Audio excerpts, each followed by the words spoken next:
There was emotions all the way through the operations. You can't see a young child, a baby, a woman crushed to death in front of you, and then you having to deal with the aftermath of that without being emotional.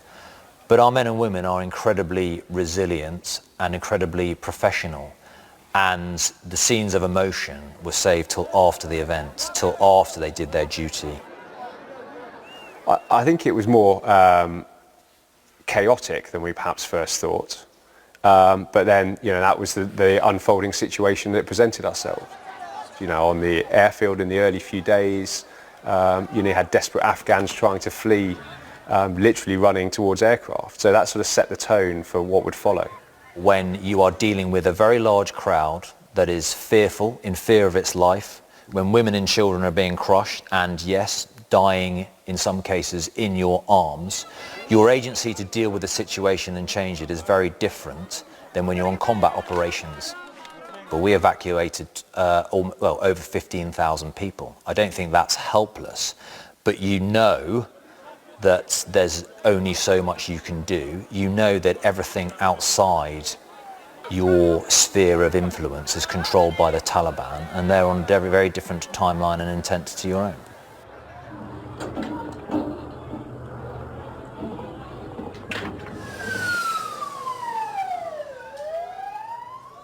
So our forces were very close to where the explosion went off. We weren't necessarily expecting it exactly when it happened, and we didn't know whether it manifest. It's kind of an intractable problem trying to find one suicide bomber in a sea of about 20,000 people. And really it was just tragic and unfortunate that the explosion took place in the American sector. It's carnage. When that level of explosion and combination of shrapnel is detonated, there is only one result, and that is carnage.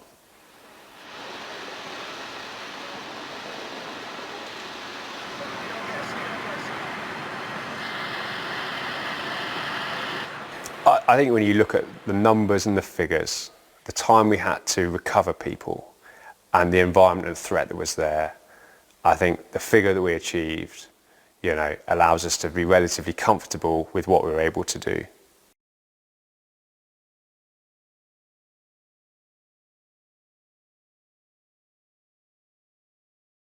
But it must have felt odd that you were leaving a country in which you'd fought, Britain had fought for the best part of 20 years, back in control of the Taliban, who they'd ousted. Op-pitting was about recovering, British personnel, and that's what we're doing.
Bye.